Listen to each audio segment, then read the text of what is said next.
The night of my graduation was supposed to be simple. A dinner, a toast, a few polite smiles to mark the end of one chapter and the beginning of another. Instead, it became the moment my family finally showed me exactly where I stood. Halfway through the meal, my father leaned across the table and said, calmly, as if he were asking for the salt, "You need to give your inheritance to your sister. Tonight." I laughed, thinking it was a joke. He didn't smile. "You don't deserve Grandpa's money," he added. When I refused, he reached into his bag, pulled out my diploma, and held it up while everyone stared. The edges curled and darkened as the flame touched the paper. Gasps filled the room. My mother froze. My sister looked away. I didn't cry. I didn't beg. I smiled, stood up, and walked out. Because the reason I stayed so calm that night wasn't something they could burn, and at the lawyer's office the following week, they were about to learn exactly why. My name is Chloe, and for most of my life, I learned how to disappear without ever leaving the room. It wasn't something anyone taught me directly. No one sat me down and said, "Be quiet, Chloe, be small." It was something I absorbed slowly. The way you absorb cold in a house that's never fully warm, you stop expecting heat. You learn to layer yourself in silence. In my family, there was always a clear rhythm. My father, Richard, spoke with certainty and expected obedience. My mother, Linda, smoothed everything over with polite smiles and careful excuses. And then there was my younger sister, Emily, bright, emotional, expressive. The kind of child adults noticed immediately. I was the other one. At family gatherings, relatives would gush over Emily. "She's so talented. She has such a strong personality. You can already tell she's going places." Then someone would turn to my parents and ask, "And what about Chloe?" My mother would smile. "Oh, Chloe's easy. She's very responsible." Responsible. That word followed me everywhere. It sounded like praise, but it functioned more like a dismissal. It meant I didn't need checking in on. It meant I didn't need encouragement. It meant I would understand when my needs came second. I understood a lot. When I was 11, I spent weeks building a small robotics project for a school exhibition. I stayed up late, wiring pieces together, fixing mistakes, learning through trial and error. On the day of the event, I waited by the front door with my project in my arms while my parents rushed past me. "We're running late," my father said, grabbing his keys. "Emily has her art workshop across town." I walked to the school gym alone, dragging my project behind me. I told myself it was fine. I told myself I didn't need them there. But when other kids posed for photos with their parents, I felt something settle quietly in my chest, something heavy, something familiar. At 15, I was accepted into a competitive academic program in another state. I boarded an overnight bus with a single suitcase, hugging my parents goodbye in a crowded terminal. My mother reminded me to eat properly. My father reminded me not to cause trouble. They didn't ask if I was nervous. They didn't ask if I was proud of myself. I learned not to expect those questions. I became good at being low maintenance. I handled paperwork. I managed deadlines. I solved problems before anyone else noticed they existed. Teachers praised me. Supervisors trusted me. At home, none of it seemed to register, except with one person. My grandfather, Thomas, noticed everything. He didn't interrupt conversations to praise me. He didn't announce my achievements to others. He just listened, really listened when I spoke. When I explained how something worked, he didn't rush me. When I asked questions, he didn't brush them off. Sometimes he would just nod and say, "You think things through." Once, when I was 16, I asked him why he always waited before responding. He smiled and said, "People who talk fast usually want control. People who listen first usually already have it." That stayed with me. We spent quiet afternoons together. He taught me how to read contracts, how to notice what wasn't written, how to recognize pressure disguised as kindness. He never criticized my parents directly, but I could hear concern in the spaces between his words. "Families don't always reward fairness," he told me once. "Sometimes they reward convenience." I didn't fully understand what he meant then. I only knew that when I was with him, I didn't feel invisible. By the time I left for college, I had mastered the art of being calm, of not reacting too quickly, of keeping my emotions controlled. My parents called it maturity. They said, "Chloe never makes things difficult." What they didn't realize was that I wasn't calm, because I didn't feel things. I was calm because I'd learned that showing how much something hurt never changed the outcome. And by the time my graduation dinner arrived, that lesson had shaped me into someone they no longer recognized, someone who knew exactly when to stay quiet and when to stop being small. If my parents taught me how to be quiet, my grandfather taught me why that quiet mattered. His name was Thomas Miller, and to the rest of the family, he was simply an old man who'd done well for himself and preferred to stay out of arguments. To me, he was the only person who ever seemed to understand that silence didn't mean absence, it meant observation. When I was growing up, Grandpa never asked me to perform. He never pushed me to explain myself quickly or loudly. When I spoke, he waited. When I stopped, he didn't rush to fill the space. That alone made me feel seen in a way I never had before. I started visiting him more often during my late teens. Sometimes we'd sit in his kitchen with mugs of coffee growing cold between us. Other times, we'd walk slowly through his backyard while he talked about the company he'd built from nothing. How easy it was to lose control when you trusted the wrong people. People show you who they are when money is involved, he once said, carefully trimming a rose bush. Especially family. I didn't respond. I didn't need to. He wasn't asking for reassurance, he was giving a warning. As I got older, our conversations changed. He began asking about my classes, my goals, what kind of work I enjoyed. I told him about systems, problem solving, long-term planning. He listened with the same quiet focus he gave everything. One afternoon during my junior year of college, he surprised me by handing me a thick folder. "Read this," he said. Inside were documents, old contracts, business records, amendments scribbled in the margins. I stared at them, confused. "You don't need to understand everything yet," he said gently. "But you should learn how people protect what matters to them." That was the first time anyone in my family had treated me as someone capable of responsibility, not just someone convenient to rely on. My parents, meanwhile, barely noticed the shift. They were busy supporting Emily's plans. New ideas, new expenses, new dreams that always seemed to require someone else's money. Whenever my grandfather helped her, they praised his generosity. Whenever he spent time with me, they called it indulgence. "You're lucky Grandpa likes you," my mother once said, half smiling. "He worries too much." I wondered who he was really worried about. When Grandpa's health began to decline, the visits became more frequent. He tired easily, but his mind stayed sharp. One evening, as the sun dipped low and the room filled with shadows, he looked at me and said something that changed everything. "Chloe, when I'm gone, they're going to rush you." I felt my chest tighten. "Who?" "Your parents, your sister." He paused. "They'll call it family. They'll call it fairness. But it will be about control." I didn't know what to say. He reached for my hand. His grip was firm, steady. "Whatever they ask, don't answer right away. Don't explain yourself. Let the process protect you." "The process?" I asked. He smiled faintly. "The law exists for a reason. It's slower than emotions, and much harder to manipulate. I know never to it." A few months later, he passed away quietly in his sleep. At the funeral, my parents cried openly. Emily clung to my mother, whispering about how much she'd miss him. I stood a few steps back, numb, replaying his words over and over in my head. "They're going to rush you." After that, things changed subtly but unmistakably. My parents started asking questions. Casual ones at first. Did Grandpa ever mention the house? Did he talk about the business recently? Did he say anything about his plans? I answered honestly. No. But I noticed how their tone shifted.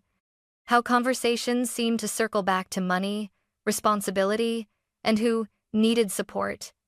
Emily talked more openly about her future studios she wanted to open, trips she planned to take, projects she hadn't fully thought through. "You're already set, Chloe," my father said once. "You don't really need much." I didn't argue. By the time graduation approached, I felt it coming, the unspoken expectation. The decision they believed had already been made without me. Still, a part of me hoped I was wrong. I told myself that maybe the dinner would be different. Maybe this time, they'd simply celebrate. Maybe they'd see me not as the easy daughter, not as the quiet one, but as someone who had earned her place. I didn't know then that the graduation dinner wasn't meant to honor me at all. It was meant to corner me, and thanks to my grandfather, I was more prepared than they ever imagined. By the time graduation week arrived, something in the air felt wrong. On the surface, everything looked normal. My parents insisted on hosting a dinner at a well-known restaurant downtown, white tablecloths, soft lighting, the kind of place where people spoke quietly and pretended nothing unpleasant ever happened. "It's your night," my mother said on the phone. "We want it to be special." But the way she said it made my stomach tighten. Too careful, too rehearsed. In the days leading up to the dinner, the messages started coming more frequently. My father asked what time I'd arrive. My mother asked what I planned to wear. Emily asked casually if I'd spoken to the lawyer recently. That question lingered. "No," I replied. "Why?" "Oh, no reason," she said quickly. "Just curious." Curious. That was the word they used when they wanted information without appearing greedy. I told myself I was overthinking it. After all, this was my graduation. 4 years of work, late nights, missed weekends. I wanted just once to believe they were proud of me. The evening of the dinner, I arrived early. I stood outside the restaurant for a moment, smoothing my dress, taking a slow breath. Through the window, I could already see my family seated at the table. Emily was laughing. My parents leaned toward her, engaged, animated. No one noticed me yet. When I walked in, my mother stood up immediately. "There you are," she said, hugging me tightly, too tightly. "We were just talking about you." I wondered what that conversation had really sounded like. The dinner began politely. Relatives congratulated me. Glasses clinked. My father nodded when people praised my job offer, but his smile never quite reached his eyes. Emily talked about herself, new ideas, vague plans, expensive dreams. She spoke as if the future were already paid for. My parents listened intently, offering encouragement, suggestions, reassurance. When the conversation turned to me, it felt thinner. "So," my father said, cutting into his steak, "you'll be working long hours." "I'm ready for that," I replied. "You always are," he said. It sounded like praise. It wasn't. I noticed small things then. My father checking his watch repeatedly. My mother barely touching her food. Emily leaning back in her chair, watching me with an unreadable expression. They weren't here to celebrate. They were waiting. When dessert arrived, my father cleared his throat. The sound sliced cleanly through the table chatter. "Chloe," he said, reaching into his briefcase. "We need to talk." My chest tightened, but my face stayed calm. He placed a folder on the table and slid it toward me. The leather scraped softly against the wood. Inside, I could see the edges of documents neatly stacked. Official, deliberate. My mother folded her hands. Emily stopped smiling. "This is important," my father continued. "Your grandfather trusted you, but you already have stability. Emily doesn't." I didn't open the folder. "I didn't need to." "You want me to give up my inheritance," I said quietly. My mother nodded. "Just temporarily. So your sister can manage things." Manage, that word again. "I'm not signing anything," I said. The table went silent. Emily blinked, clearly not expecting resistance. My father frowned, as if I'd spoken in the wrong language. "Don't be difficult, Chloe," he said. "This is about family." Family. The word landed heavily, weighted with expectation and threat. I shook my head. No. It was the first time I'd ever said that word to him without softening it, without explaining, without apologizing. Something shifted in his expression, confusion giving way to irritation, then to something colder. "You don't understand what you're risking," he said. I met his eyes. "I do." Emily scoffed. "Why are you being like this? You weren't even that close to Grandpa." The words stung, but they also clarified everything. They had never seen my relationship with him because it had never benefited them to look. "I'm not signing," I repeated. That was when my father stood up. He reached into his bag again, this time pulling out my diploma, the symbol of everything I'd worked for, everything they had barely acknowledged. "You don't deserve Grandpa's money," he said, his voice low and controlled. The lighter clicked. Gasps rippled across the table. My mother froze. Emily's confidence faltered. I watched calmly as the edges of the paper darkened and curled. Inside, something settled, not panic, not fear, but certainty. This wasn't a negotiation. This was control. And as the paper burned, I realized something else just as clearly. They thought destroying what I had earned would make me break. They had no idea how carefully I'd been taught to wait. And no idea what was already set in motion. For a moment after the flame died, no one spoke. The restaurant felt too quiet, as if the walls themselves were waiting to see what I would do next. I could hear the faint clink of cutlery from other tables, the low murmur of conversations that had nothing to do with us. Life continuing, indifferent. My father looked at me, almost expectantly. I think he believed that was the moment I would finally break. That I would cry. That I would reach across the table and beg him to stop. That I would apologize for making things difficult. I didn't. I watched the last fragile edge of my diploma curl inward, then looked up at him. "Are you finished?" I asked. My own voice surprised me. It was calm, steady, not raised, not trembling. The kind of tone people use when they've already made a decision and see no reason to argue anymore. My father blinked. My mother inhaled sharply. "Chloe," she said, her voice tight. "You're overreacting." Overreacting. The word she always used when my feelings became inconvenient. Emily reached toward me, her hand hovering just short of my wrist. "Don't do this," she whispered. "You're embarrassing everyone." I pulled my hand back before she could touch me. "I'm not embarrassing anyone," I said. "I'm leaving." My father's jaw tightened. "Sit down." The command was automatic, practiced. The same tone he'd used my entire life when he expected compliance. I stood up instead. The chair scraped softly against the floor. It was a small sound, but it cut through the tension like a blade. Heads turned from nearby tables. Someone stopped chewing. Someone else stared openly. My mother finally stood too. "If you walk out now," she said quietly, "you're choosing to tear this family apart." I almost laughed. "You tore it apart long before tonight," I replied. "I'm just done pretending it's still whole." Emily shook her head, disbelief replacing entitlement. "You're really doing this? Over a piece of paper?" I looked at her, really looked at her. Not as my sister, not as the golden child, but as someone who had never once questioned where her advantages came from. "It was never about the paper," I said. I picked up my purse, folded my napkin neatly, and placed it on the table. A small habit, a final act of order in a moment that felt anything but orderly. My father stared at me, his expression shifting, not angry now, but unsettled. He had lost control, and he knew it. "This is what happens when you forget who supports you," he said. I met his gaze. "I can't remember a single time you did."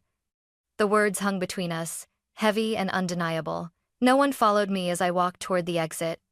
Not my mother, who was too busy maintaining her composure.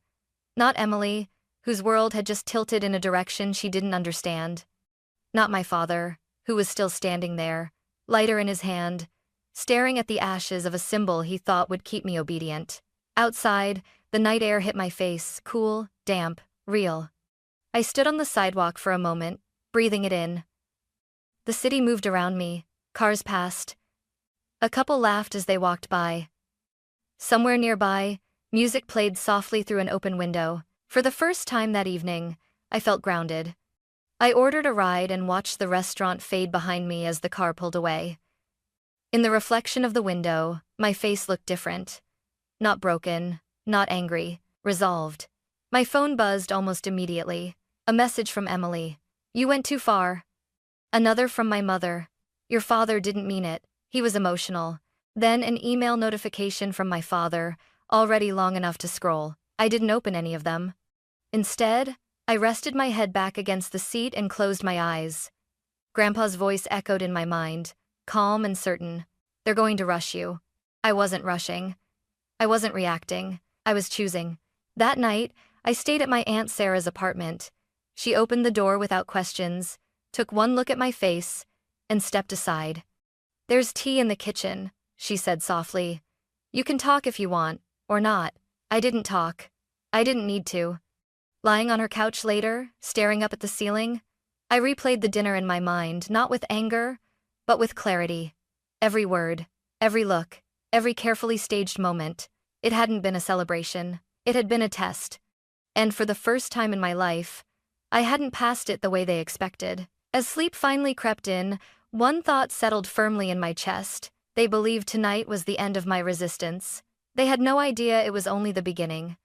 The morning after the graduation dinner, I woke up expecting to feel shattered.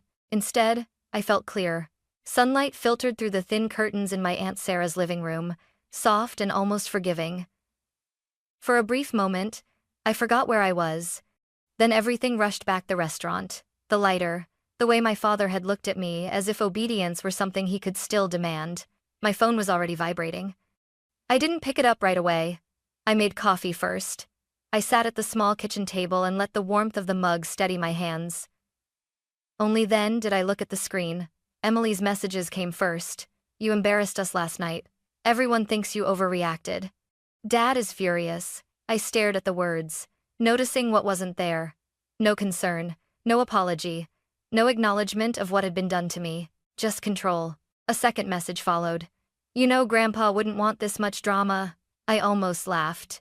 Emily had always spoken confidently about things she didn't actually understand. Then came my mother's call. I hesitated before answering. "Chloe," she said immediately, her voice soft, carefully measured. "We need to talk." "I'm listening," I replied. "Your father didn't mean what he did," she said. "You know how emotional he gets when he feels challenged." "Challenged. Not wrong. Not cruel. Challenged. You should apologize," she continued. "Not for refusing necessarily, but for the way you handled it." I closed my eyes. "Mom," I said quietly, "he destroyed my diploma." There was a pause, just long enough for me to know she'd already decided how to frame it. "It was symbolic," she said. "He was trying to make a point." "And what point was that?" I asked. "That you're forgetting your place," she replied before catching herself. The line went silent. I ended the call. By noon, my father's email arrived. 3 pages long, accusations wrapped in concern. Words like ungrateful, selfish, dramatic, repeated reminders of everything they'd provided for me. Near the end, buried beneath the anger, was the real message. "Sign the documents. Fix this. Be the daughter we raised." I didn't respond. Instead, I powered off my phone completely. For the first time in my life, I allowed myself not to explain, not to justify, not to smooth things over. The quiet that followed wasn't empty, it was protective. That afternoon, I opened my laptop and reread the email I had sent the night before. "Mr. Jonathan Reed, it's time." His reply was already waiting. "Understood. I'll notify all parties. Next week, Santa Monica office." My chest tightened, not with fear, but with something close to relief. This was the process Grandpa had talked about. Slow, deliberate, impossible to intimidate with raised voices or emotional threats. The rest of the week passed in an uneasy calm. At work, I focused on tasks I could control. Code reviews, meetings, deadlines.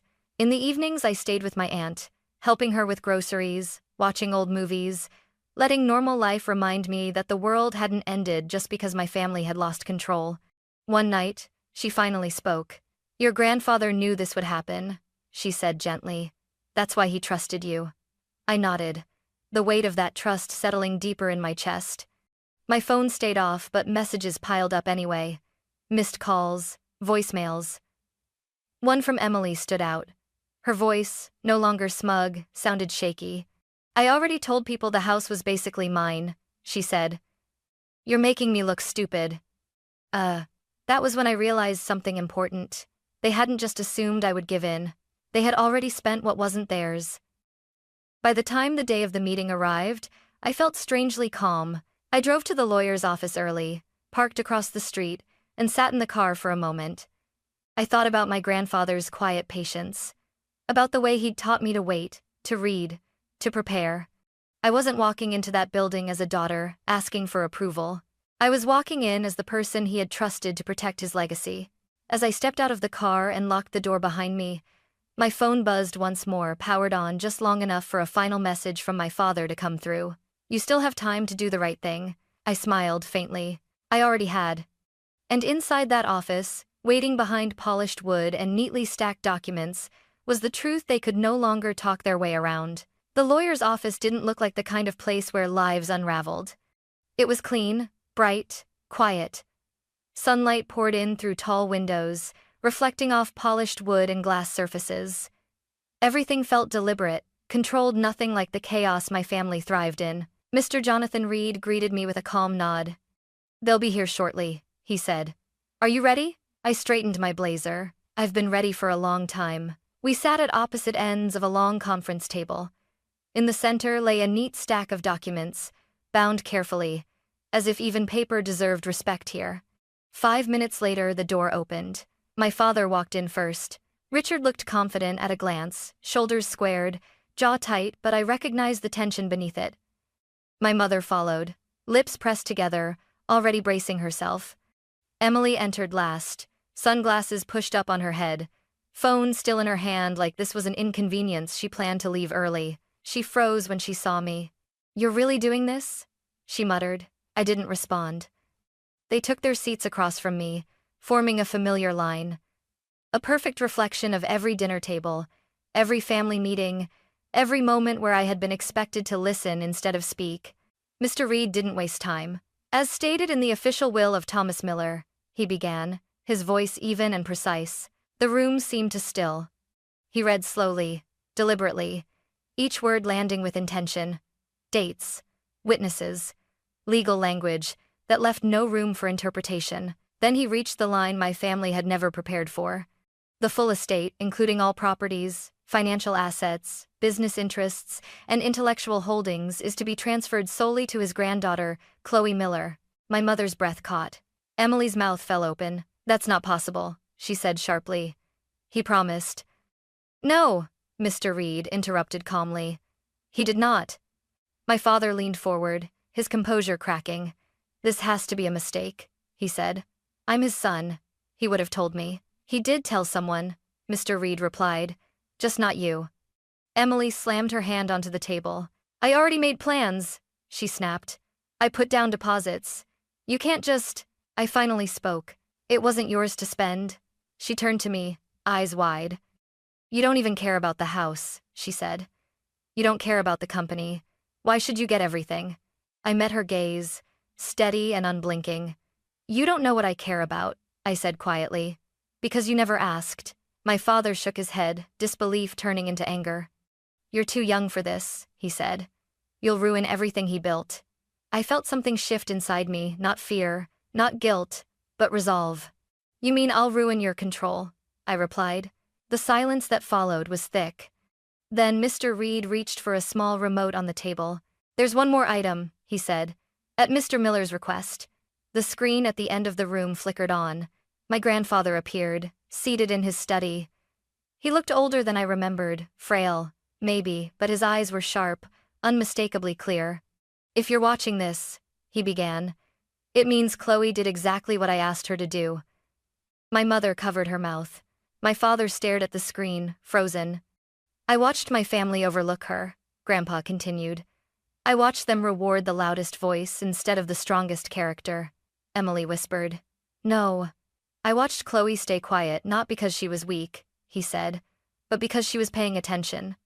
My chest tightened, but I didn't look away. "I'm leaving her everything," Grandpa said, "because strength should be trusted, not exploited." The video ended. No one spoke. I stood slowly, placing my hands flat on the table. Not to dominate the space, but to claim it. "This isn't revenge," I said. "This is protection. For myself, and for what Grandpa built." My father finally looked at me not as a child, not as someone to command, but as someone he no longer had power over. "You burned my diploma," I said evenly, "but you didn't burn my future." My mother looked down, tears forming, but I felt no urge to comfort her. Emily covered her face, shaking her head as if denial could rewrite reality. Mr. Reed slid the finalized documents toward me. I gathered them calmly, placing them into my folder.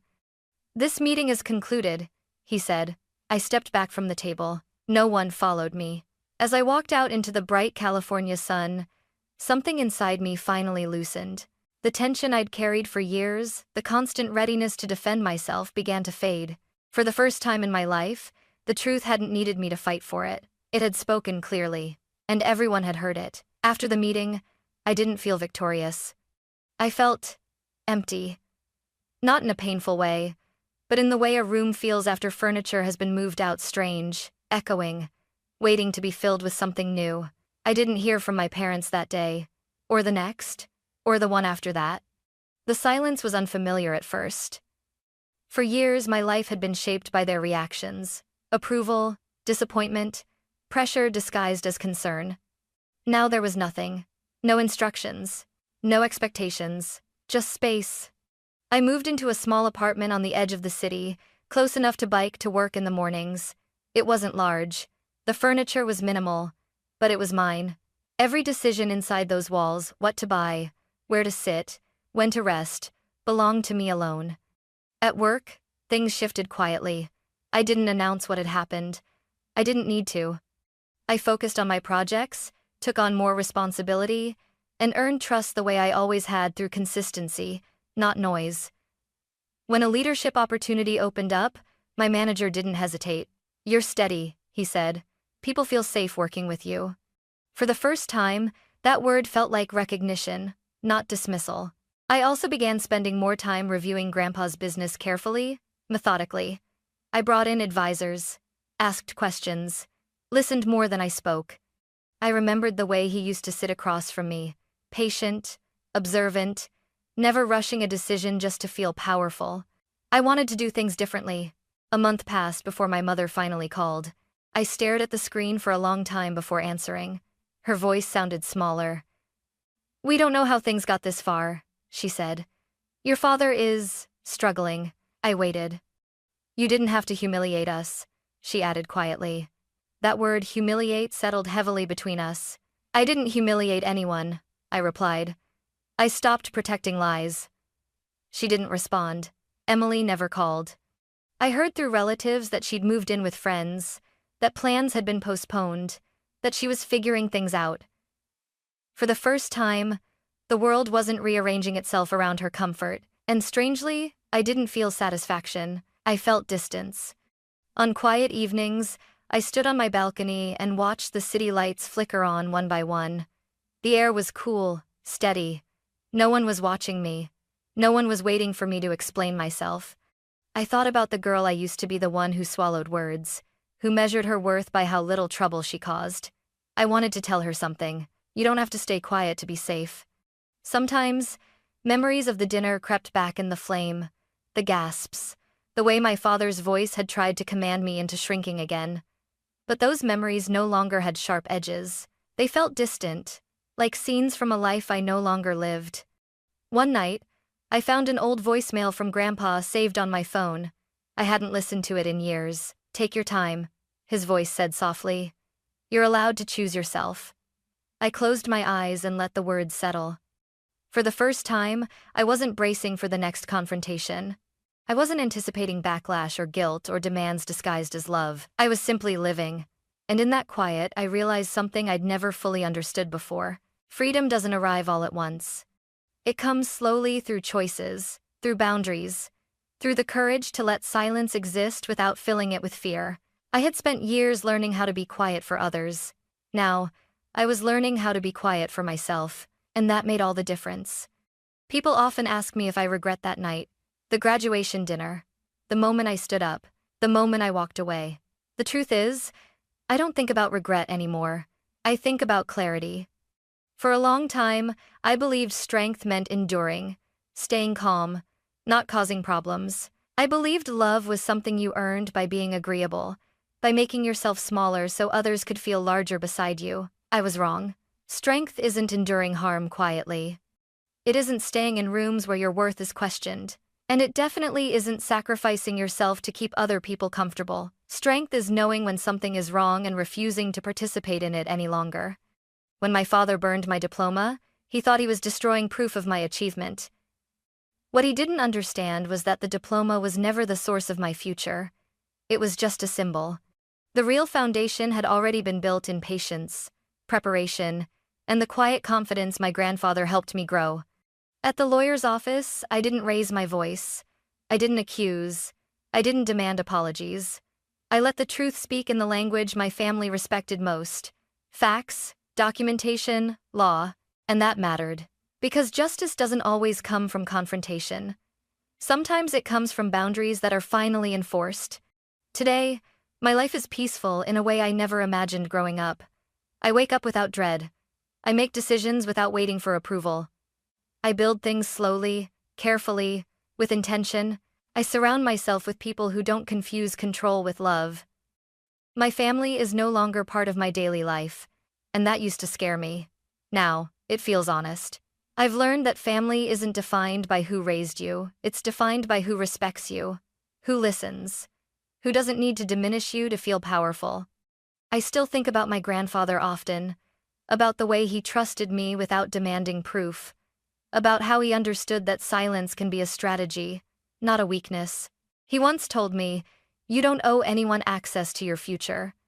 It took me years to understand what that meant. If you're listening to this and you've ever been told you don't deserve what's rightfully yours, your voice, your boundaries, your inheritance, your peace, I want you to hear this clearly. Calm doesn't mean weak. Walking away doesn't mean losing. And choosing yourself isn't selfish, it's survival. Sometimes, the most powerful thing you can do is stop explaining, stop negotiating your worth, and let the truth stand on its own. I didn't win because I fought harder. I won because I waited, prepared, and trusted myself enough to let go of people who never truly saw me. And that more than anything is what real strength looks like.